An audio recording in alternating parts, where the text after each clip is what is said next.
A ver, imaginad por un momento una Roma, pero no la que conocemos, una Roma del siglo X, sin turistas, sin guías, casi sin ley. Las basílicas están ahí, sí, pero las calles son un laberinto peligroso, un caos controlado por clanes familiares que se reparten el poder, y en medio de todo, el Papa. Pero no es ese líder poderoso que tenemos en mente, a menudo es una marioneta, una figura que estas familias ponen y quitan a su antojo. El periodo tiene un nombre que la verdad lo dice todo, el Saeculum Obscurum, el siglo oscuro.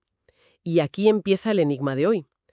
¿Cómo es posible que un papa, en teoría tan débil, tan maniatado en Roma, pudiera tomar una decisión que cambiase el rumbo de la historia a más de 1000 kilómetros de distancia? Es que esa es la paradoja perfecta, y es justo el nudo de la cuestión que explora el documento que vamos a analizar hoy.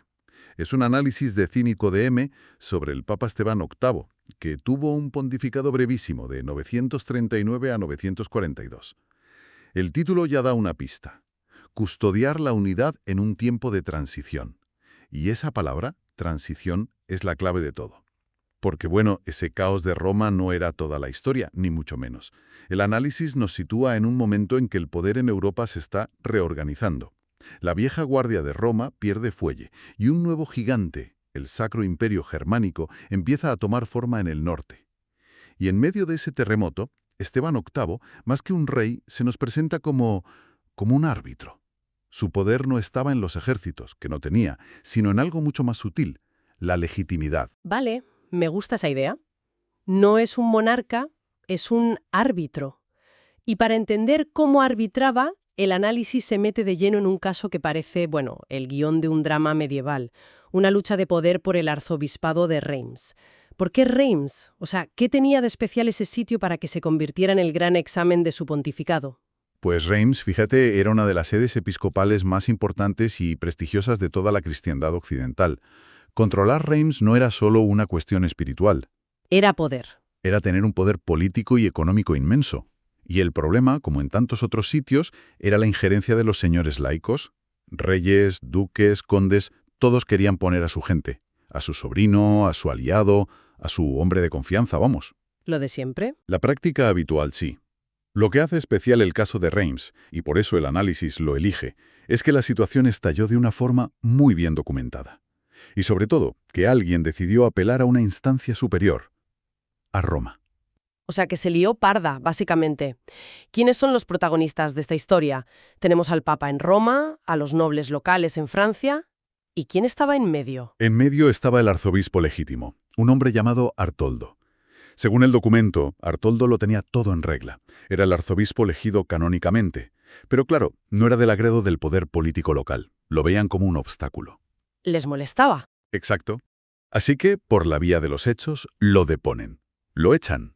Y en su lugar colocan a un candidato.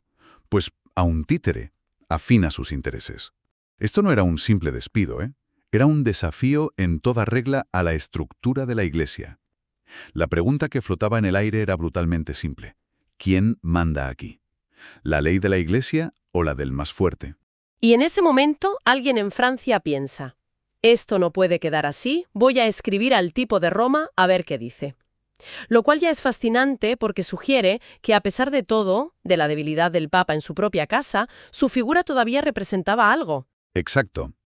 Y esa apelación lo cambia todo. Esteban VIII recibe la noticia y, en lugar de lavarse las manos, interviene. Y lo hace de forma categórica. Apoya la restauración de Artoldo como único arzobispo legítimo. Ahora, desde una perspectiva un poco cínica, uno podría pensar que era una simple jugada política. Claro, apoyar a un bando para ganar influencia. Podría ser. Pero el análisis que tenemos delante argumenta que la motivación era mucho, mucho más profunda. A ver, déjame adivinar. No era por la persona, para Artoldo, sino por lo que representaba. Precisamente. La intervención del Papa defendía un principio teológico fundamental. Ser obispo no es un cargo de funcionario que un político puede nombrar o cesar. Es un ministerio que pertenece al orden sacramental, a la estructura espiritual de la Iglesia. Al respaldar a Artoldo, Esteban VIII no estaba diciendo «este es mi amigo», estaba diciendo Los intereses políticos no pueden manipular los sacramentos. Estaba trazando una línea roja. Una línea roja, muy clara. El texto lo describe de una forma muy potente. Dice que el Papa no actuó como un señor feudal más, sino como árbitro de comunión y garante del orden eclesial. Garante del orden eclesial. Suena muy bien, pero volvemos a la paradoja. Una cosa es dictar una sentencia desde Roma y otra muy distinta es que te hagan caso en Francia, donde los que tienen las espadas son los otros. ¿Qué poder real, qué dientes tenía la decisión de este papa supuestamente débil? Pues ahí está la clave de todo el asunto, y es lo más sorprendente.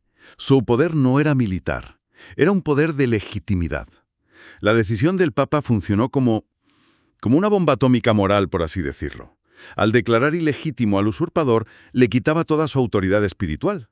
Ah, claro. Sus misas, sus nombramientos, sus decisiones, todo quedaba en entredicho. Para los creyentes de la época, estar bajo la autoridad de un obispo ilegítimo era un problema espiritual de primer orden. Los nobles locales se encontraron con que su hombre no tenía la autoridad que necesitaban. Forzaron la situación, pero al final la decisión papal fue el argumento decisivo que permitió, con el tiempo, la restauración de Artoldo.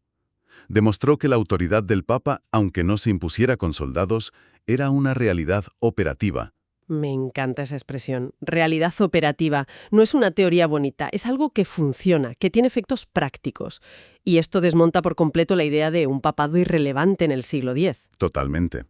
El análisis utiliza este caso para rebatir esa crítica histórica. La objeción clásica es que en el siglo X la Iglesia se había fragmentado, como en una especie de iglesias nacionales autónomas, donde Roma no pintaba nada. Ya. Pero el caso de Reims demuestra justo lo contrario. El hecho de que se apelara a Roma y que la intervención papal fuera crucial, prueba que la sede apostólica seguía siendo vista como el tribunal de última instancia, el punto de referencia para toda la cristiandad. No existía una iglesia francesa y una alemana desconectadas.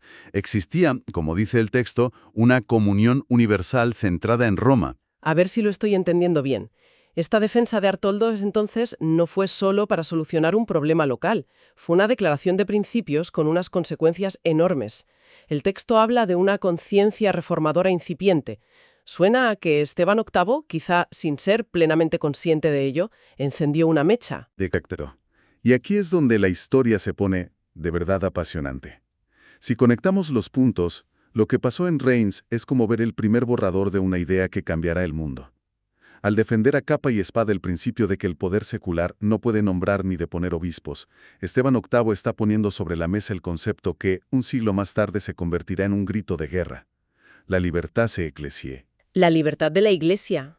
La libertad de la Iglesia. Ostras, espera un momento. Me estás diciendo que esta disputa local, casi olvidada, sobre un arzobispo en Francia, es el germen de una de las mayores luchas de poder de toda la Edad Media, la famosa querella de las investiduras. Es exactamente eso.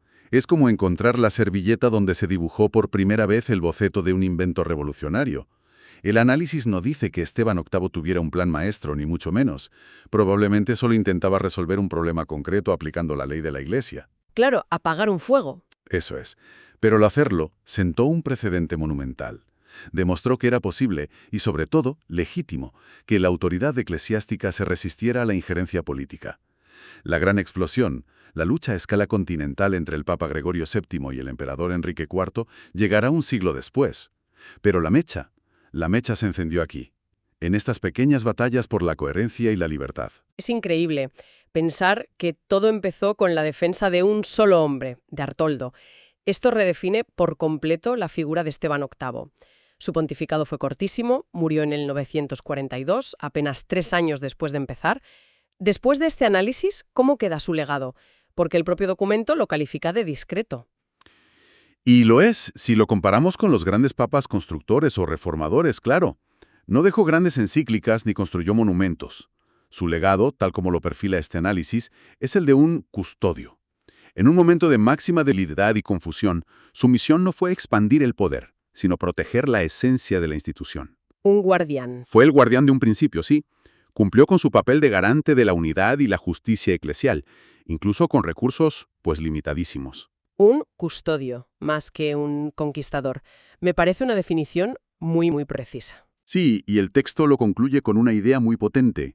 Dice que su pontificado nos recuerda que la fuerza del papado no reside necesariamente en la imposición, sino en la fidelidad perseverante a la misión.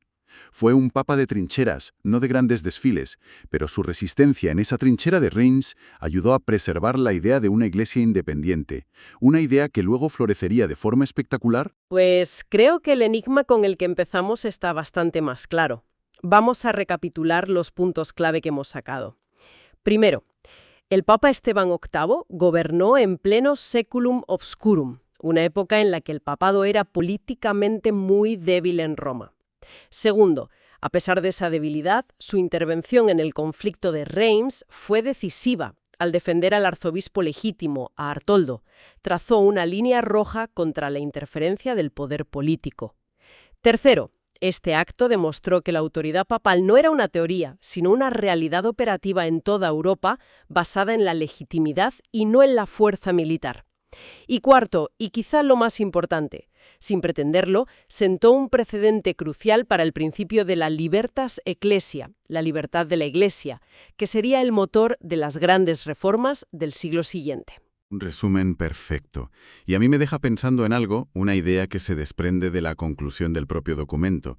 El análisis describe lo de Reims como la prueba de una iglesia que, aun herida por la historia, permanecía fiel a su identidad apostólica. Y esto nos lleva a una reflexión que va más allá del siglo X, ¿no? Hoy en día medimos la autoridad y el poder en términos de influencia económica, de seguidores en redes, de poder político, pero aquí tenemos una figura histórica cuya fuerza residía precisamente en lo contrario, no en la capacidad de imponerse, sino en la coherencia de defender un principio contra todo pronóstico. Y eso me hace preguntar, ¿qué lecciones nos deja esto? ¿Qué significa hoy ser garante de la unidad o custodio de principios en cualquier organización o comunidad, cuando todas las presiones te empujan